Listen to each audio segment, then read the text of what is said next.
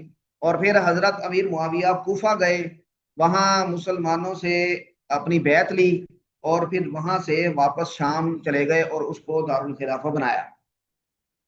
تو اس صلح کا یہاں پہ تذکرہ ہے جس کی وجہ سے یہ فتنہ تموج کموج البحر، اس کا اختتام ہوا مسلمانوں میں، اور مسلمانوں کے درمیان جو تلوار چلی تھی اس خون ریزی کا خاتمہ ہوا۔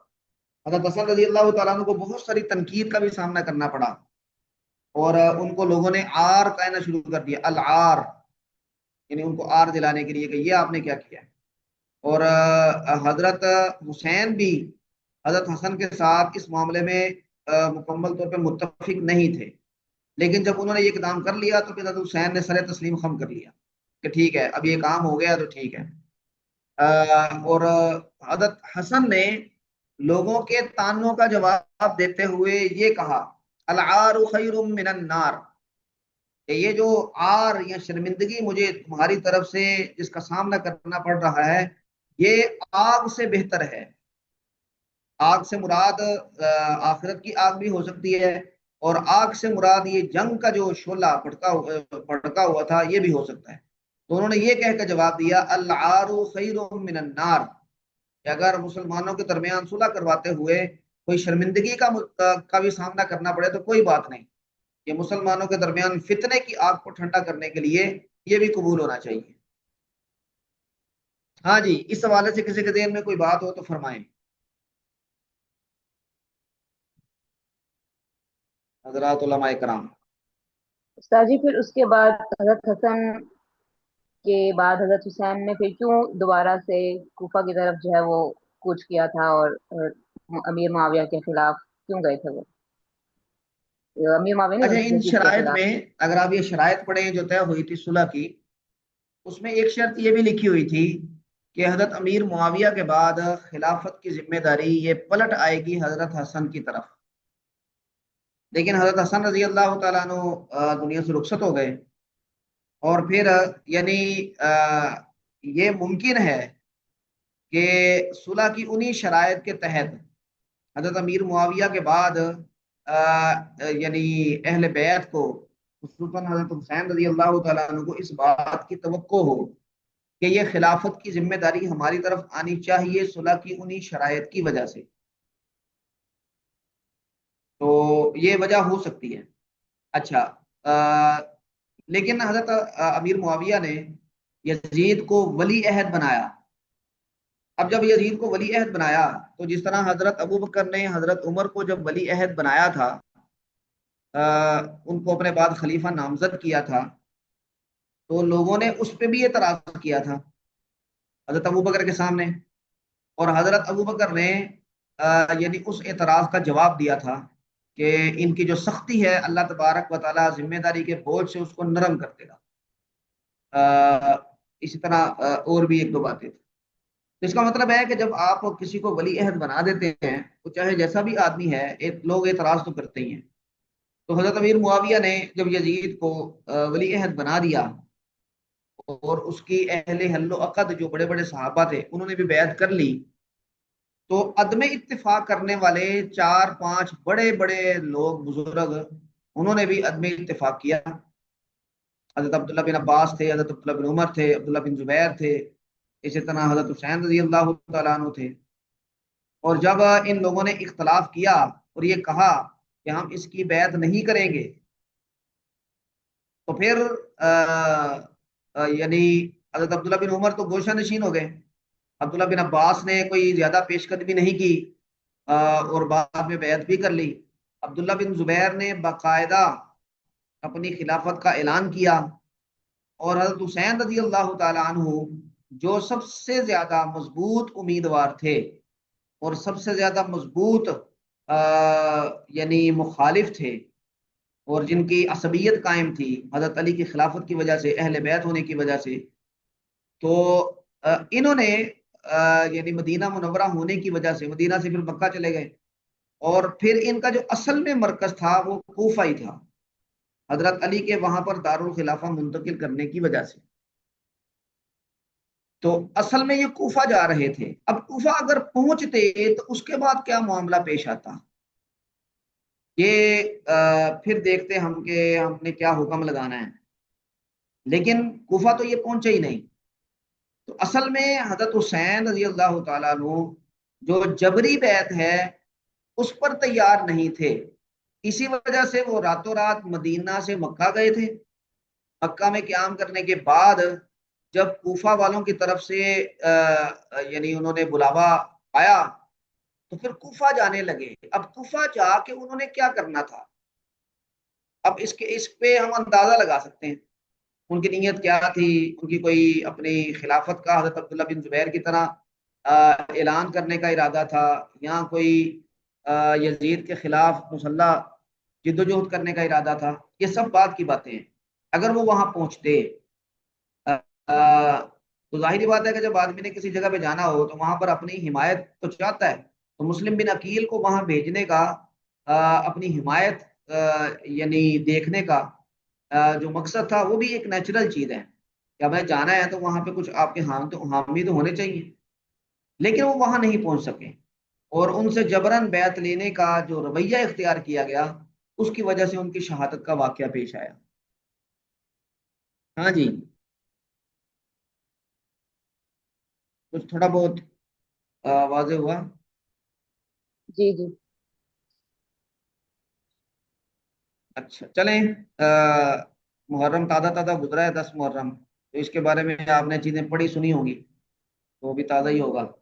لیکن یہ حضرت حسن رضی اللہ تعالیٰ وہ عنہ کیا کا تھا نا بہت بڑا کہ کارنامہ ہے۔ یہاں پر ہاں لوگ مقصد چھوٹا سا عہدہ نہیں چھوڑتے، حضرت حسن نے پوری خلافت چھوڑ۔ ہاں جی، کیا کہہ رہے ہیں؟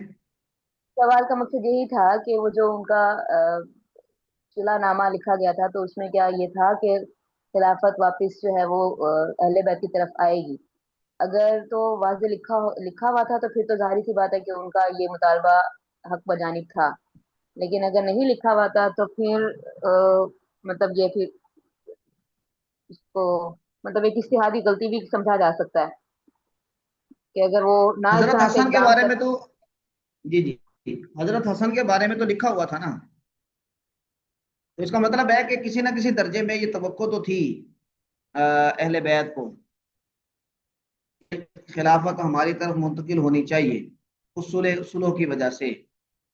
لیکن حضرت حسن اگر حیات ہوتے اور پھر یزید کو ولی عہد بنایا جاتا، اس کی بیعت لی جاتی، تو پھر یہ واضح طور پہ معاہدے کی خلاف ورزی ہوتی، لیکن وہ دنیا سے رخصت ہو چکے تھے، اب اس کو ہم واضح طور پہ معاہدے کی خلاف ورزی بھی نہیں کہہ سکتے۔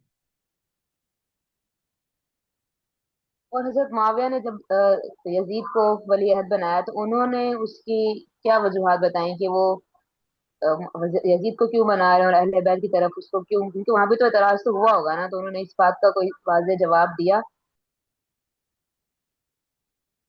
ہاں، یہ اصل سوال ہے کہ جس پہ گفتگو ہوئی بھی ہے اور ہوتی رہتی ہے۔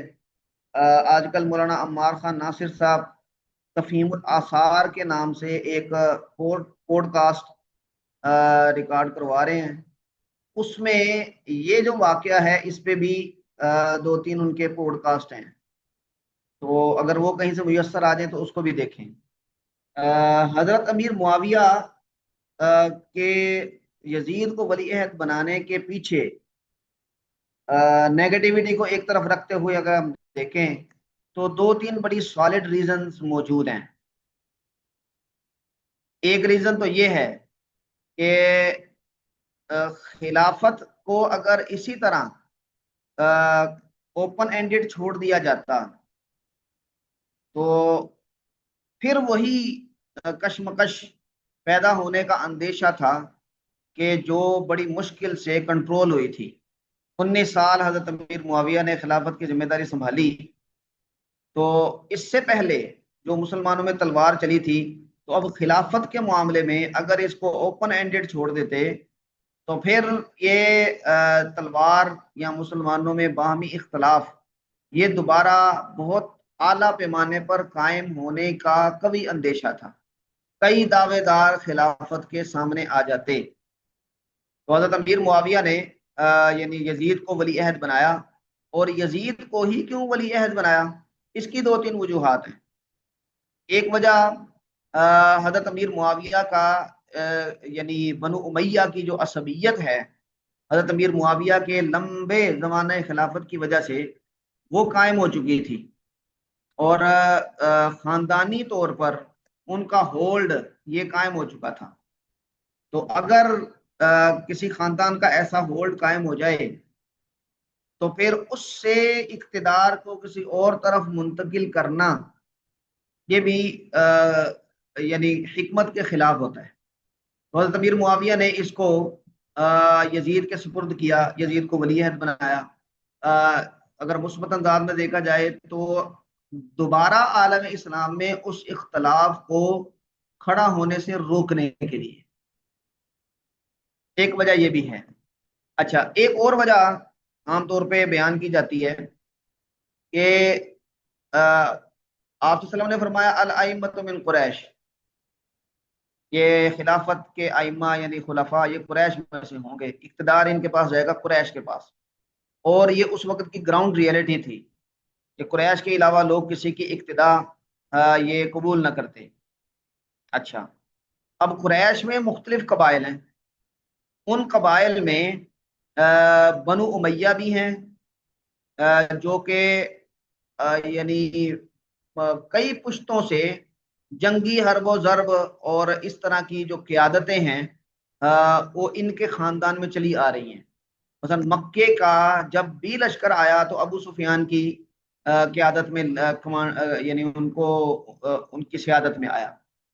تو اس کا مطلب ہے کہ ابو سفیان کو بنو امیہ کے ایک فرد ہونے کی حیثیت سے مکہ میں ایک بہت پرومیننٹ پوزیشن حاصل تھی، اور جن خاندانوں میں یہ روایت چلی آ رہی ہو ان خاندانوں میں جب اقتدار آ جاتا ہے تو پھر اقتدار ان سے ادھر ادھر ہونا یہ کافی مشکل ہوتا ہے۔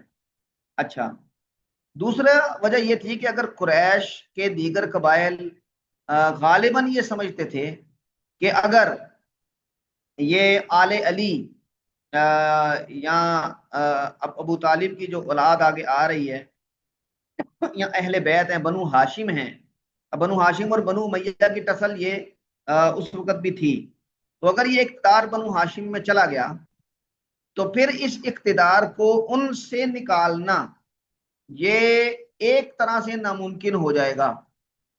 ایک تو ان کی بنو ہاشم ہونا قبائلی سیادت، دوسرا نبی کریم صلی اللہ علیہ وسلم کے خاندان کا آدمی ہونا۔ تو ایک وجہ یہ بھی بیان کی جاتی ہے کہ جو قریش کے دیگر قبائل تھے انہوں نے شاید دانستہ اس بات کی کوشش بھی کی کہ اقتدار بنو ہاشم میں منتقل نہ ہو، اور پھر جب یہ چپکلش ہوئی ہو، جنگیں ہوئی ہوں اور اس میں گروہ بندی ہو چکی ہو، شیعان علی اور شیعان معاویہ وغیرہ یہ باقاعدہ طور پہ تقسیم ہو چکی ہو، تو اس میں پھر اقتدار کو یعنی دوسرے گروپ کے کھاتے میں ڈال دینا یعنی گراؤنڈ پہ ایسا لگتا ہے کہ کوئی بھی نہیں چاہے گا ایسا، اور مخالف تو کسی طور بھی نہیں چاہے گا۔ تو یہ جو یعنی پرانی بنو ہاشم اور بنو امیہ کی ایک قسم کی یعنی ٹسل تھی، یہاں پر اس نے بھی کچھ نہ کچھ کردار ادا کیا۔ یہ وجوہات تاریخی طور پر اس میں بیان کی جاتی ہیں، لیکن جو بڑی سالڈ ریزن ہے وہ یہ ہے کہ حضرت امیر معاویہ نے دوبارہ اسی ماحول کو زندہ کرنے سے بچانے کے لیے یہ فیصلہ کیا تھا۔ ہاں جی، اور کوئی دوست اگر اس میں کوئی ایڈ کرنا چاہیں تو بسم اللہ۔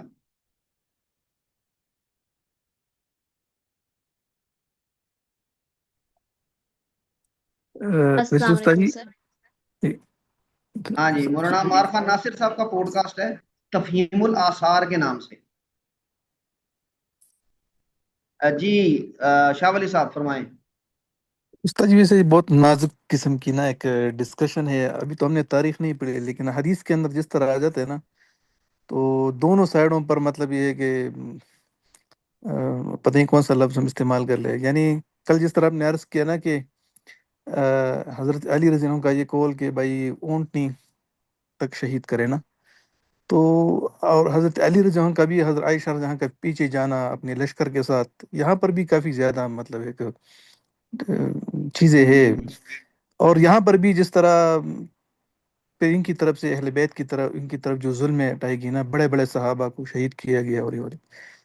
تو ٹھیک ہے، عام ماحول میں تو ہم کہتے ہیں کہ اسی ڈسکشن میں خاموش ہی رہنا چاہیے، لیکن جب کم از کم ابھی ہم تاریخ نہیں پڑھ رہے نہیں تو کلیئر کٹ حدیث کی جو سینٹنس آ رہی ہے تو اس سے اندازہ اور ہے. اللہ معاف کرے اگر کوئی میں غلط سمجھاؤں، لیکن دونوں سائڈوں پر نا کلیئرلی اس کے اندر ہے مطلب. جی جی، یہ آپ کا تاثر بالکل ٹھیک ہے. دیکھیں بھائی، یہ انسان تھے نا، کوئی فرشتے تو تھے نہیں. اور انسانوں میں انسانوں والے سارے معاملات ہوتے ہیں. کس کو آ، یعنی ناپسند ہے کہ مجھے اقتدار ملے؟ جب آپ ایک حیثیت بھی رکھتے ہوں اور آپ پرومیننٹ بھی ہوں، تو اس کے اہل بھی ہوں، آپ اپنا حق بھی سمجھتے ہوں، تو پھر اس کے لیے آپ کیوں کوشش نہیں کریں گے؟ تو یہ انسانوں کے اندر جو چلتے ہیں معاملات، وہ بالکل اسی طرح ہی ہوتے ہیں.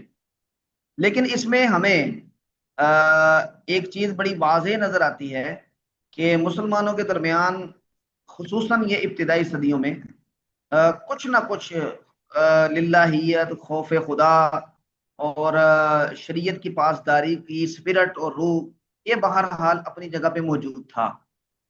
صحابہ کرام کا جو احترام اور صحابہ کرام کا جو اکرام ہے، وہ بھی اپنی جگہ پہ موجود تھا. لیکن بہرحال نظم تو چلانا ہوتا ہے، اور جب نظم چلانا ہے تو نظم چلانے میں پھر بہت ساری چیزیں ہوتی ہیں، سختیاں بھی ہوتی ہیں، نرمیاں بھی ہوتی ہیں، معاہدے بھی ہوتے ہیں. ایک دوسرے کو سیاسی انداز میں پرے دھکیلنا یا کسی کا غالب آنا، یہ بھی ہوتا ہے. یہ انسانی سوسائٹی کا ایک حصہ ہے.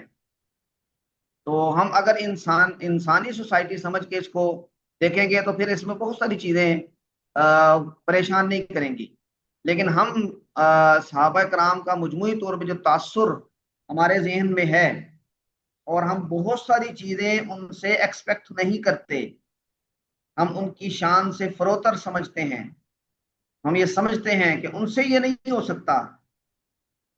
تو یہ والا جو تصور ہے، یہ بہت ساری چیزیں ہمارے ذہن میں یعنی پریشانی کا باعث بناتا ہے. ہاں جی، شاہ ولی السلام صاحب. علیکم. جی، ان کا جو جی وعلیکم السلام. وہ تھا نا، جہاں تک میں نے بھی پڑھا ہے تو یہی ہے کہ اب ہمارے ہاں یہ کم ہو گیا ہے، لیکن عرب کے مزاج میں یہ جو اپنی اپنے القابات اور اپنی خوبیاں اور یہ سارا کچھ جو پیچھے ظاہر کرنا نا، کیونکہ ان کو کوئی بھی عہدہ مل رہا ہے تو میں اس خاندان کا ہوں، میں نے یہ خوبیاں میں نے یہ کارنامے سر انجام دیے ہیں. یہ چیز اگر نہ ہوتی نا تو پھر شاید اس طرح کا ماحول نہ ہوتا. جیسے کسی کو اگر کوئی تحفہ بھی دینا ہے، یا کسی کا اگر کوئی جو ہے وہ کیا کہتے ہیں بیت المال سے اس کا وظیفہ بھی مقرر کرنا ہے، تو اس کے پیچھے اس کا وہ دیکھا جا رہا ہے کہ اس کا رتبہ کتنا ہے، اس نے کس کس جنگ میں خاندانی پس منظر حصہ دیکھا جا رہا لیا. ہے. تو اس چیز نے جو ہے نا بہت زیادہ افیکٹ کیا ہے. ہاں، لیکن یہ باتیں، یہ چیزیں ضروری ہیں. فرق مراتب کا لحاظ یہ تو قرآن کریم خود کرتا ہے. مہاجرین اور انصار کے بارے میں کہتا ہے کہ ایک مٹھی جو اگر کوئی مہاجر انصار یا سابقون الاولون میں سے خرچ کرے، اور بعد والے ایک وقت پہاڑ کے برابر سونا بھی خرچ کرتے ہیں، برابر نہیں ہو سکتے. تو جب یہ ایسے برابر نہیں ہو سکتے تو ان کا پروٹوکول اور ان کے یعنی مراتب کیسے برابر ہو سکتے ہیں؟ تو یہ سوسائٹی میں یہ چیز نیچرل ہے کہ کسی کا اگر کوئی کارنامہ ہے تو اس کارنامے کی بنیاد پہ اس کو ایکسٹرا پروٹوکول بھی ملے گا. یہ بالکل نیچرل ہے. لیکن ہمیں صحابہ کرام کی عظمت وہ بھی ذہن میں رکھنی ہے، اور ان کی انسانی حیثیت بھی ذہن میں رکھنی ہے.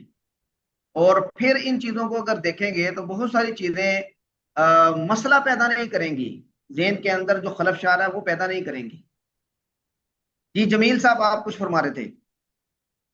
حضرت ایک تو یہ کہ ایسے موقع پر اس وقت کے حضرت حسین رضی اللہ تعالیٰ نے کوفہ جانا چاہ رہے تھے، تو یہ مکہ ہوں کیوں چلے گیا تھا؟ کیا یہ مکہ راستے میں پڑتا تھا یا کوئی اور وجہ؟ نمبر 2، ہوں سیدنا معاویہ رضی اللہ تعالیٰ عنہ نے جو ولیعہد کی بیعت لی، تو کیا ان کا ذاتی فیصلہ تھا یا مشورہ بھی ہوا تھا باقی صحابہ سے؟ ہوں ہوں نمبر 3، غلام محمد پرویز صاحب کے بقول کہ یہ جتنی بھی تاریخیں ہیں یا حدیث ہیں، ان کو اگر نکال دیا جائے تو قرآن کی روشنی میں یقین ہی نہیں آتا کہ صحابہ کرام جن کی تربیت رسول اللہ علیہ وسلم نے کی تھی 23 سال تک، کہ ان کے وفات کے بعد فوراً بعد اس قدر ان کی یعنی کہ طبیعت خدا نخواستہ کمزور تھی کہ ایک دوسرے کے خلاف تلواریں لے کر نکلا اور 70,000 صحابہ کو شہید کر دیا۔ اس کی کیا ہوں حقیقت ہے؟ بس یہ 3 سوالات ہیں چھوٹے چھوٹے۔ یہ چھوٹے چھوٹے ہیں۔ اچھا، پہلی بات تو یہ ہے کہ حضرت حسن حضرت حسین مکہ کیوں گئے تھے؟ تو اس کا ہم نے غالباً مغازی میں یا کسی جگہ پہ پڑھا ہے کہ جب یزید نے اپنا نمائندہ بھیجا مدینہ منورہ اور اس نے حضرت حسین رضی اللہ تعالیٰ عنہ سے ملاقات کی رات کے وقت میں، تو حضرت حسین نے یہ کہا کہ ٹھیک ہے، میرے جیسا آدمی چھپ کے بیعت کرتا اچھا نہیں لگتا، میں صبح برسر عام یہ لوگوں کے سامنے بیعت کروں گا۔ تو وہ اس پہ اس نے کہا جی چلے ٹھیک ہے، اور اسی رات حضرت حسین رضی اللہ تعالیٰ عنہ اپنے خاندان سمیت مکہ کی طرف کوچ کر گئے اس جبرن بیعت سے بچنے کے لیے۔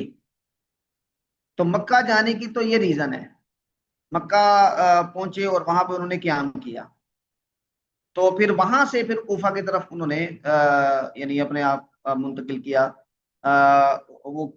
وہ سارا پروسیس آپ نے سنا ہوگا کہ خطوط آئے اور وغیرہ وغیرہ۔ مکہ جانے کے تو یہ وجہ تھی۔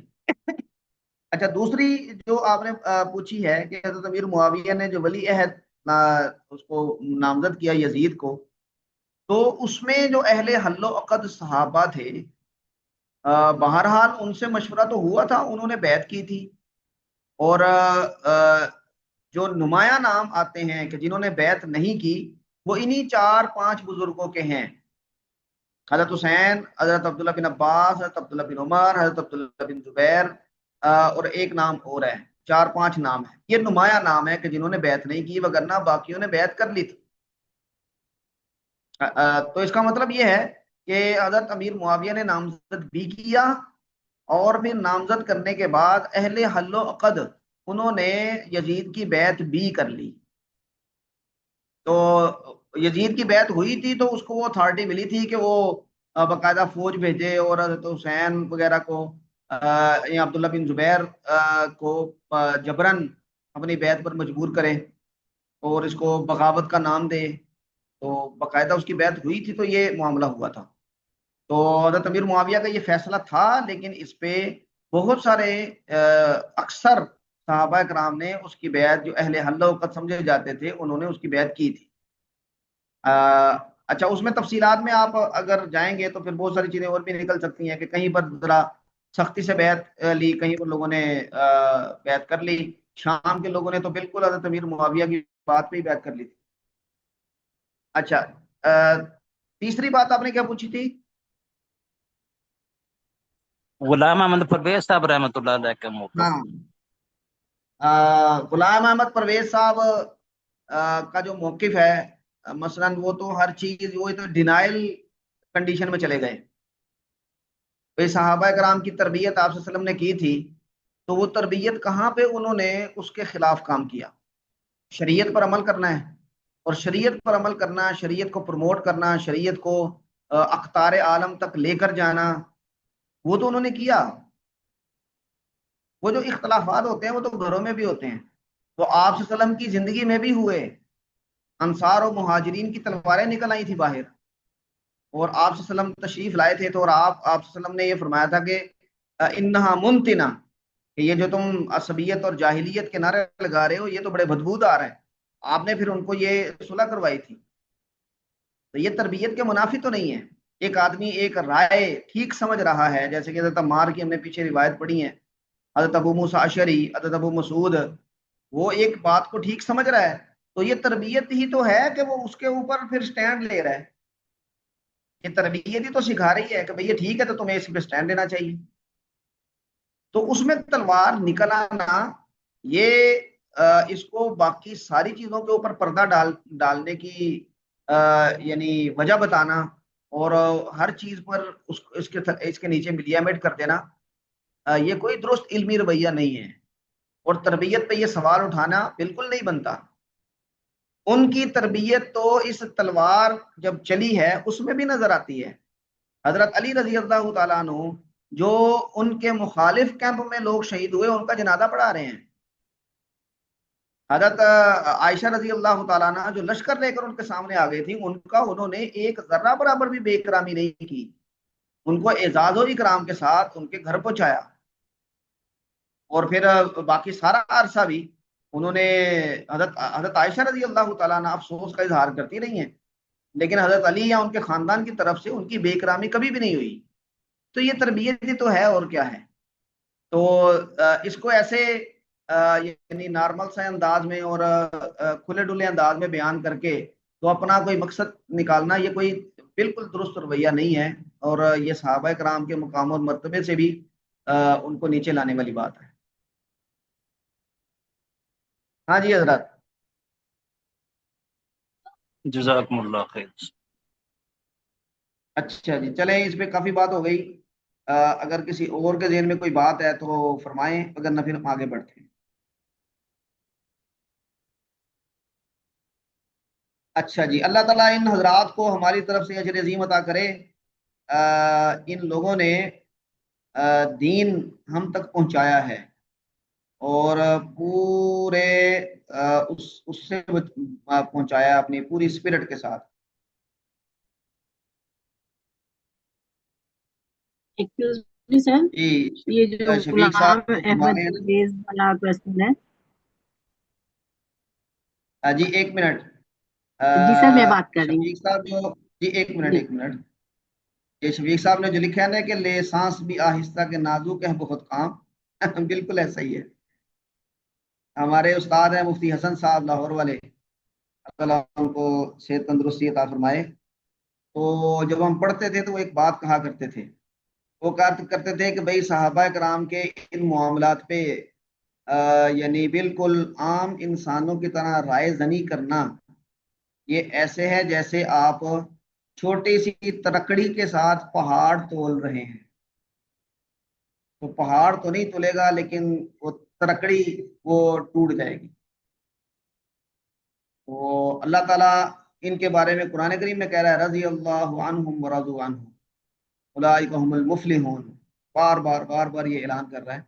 تو انسانی لیول پہ جو معاملات ہوئے ہیں ان میں بھی ہم ان کے اخلاص میں اور ان کی عظمت میں کوئی شک نہیں کر سکتے. اللہ تعالیٰ ان کو جنت میں اکٹھا کریں گے اور اللہ تعالیٰ ہم پہ بھی ان کے ساتھ جگہ عطا فرما دے. ہاں یہ جو معاملات ہوئے ہیں یہ ایک ہی ماں کے جائے ہوئے بھائی وہ کچھ عرصے کے بعد اکٹھے نہیں رہ سکتے، وہ الگ الگ ہو جاتے ہیں. تو یہ تو بہت لمبی تاریخ ہے مسلمانوں کی جو ان لوگوں کے بنائی ہوئی سلطنت کی بنیاد پہ مسلمانوں نے انجوائے کی ہے. اس میں یہ جو معاملات ہوئے ہیں یہ اللہ تعالیٰ خیر کرے انشاءاللہ العزیز. اللہ تعالیٰ اس میں بھی کوئی مواخذہ نہیں کریں گے انشاءاللہ. جی فرمائیں.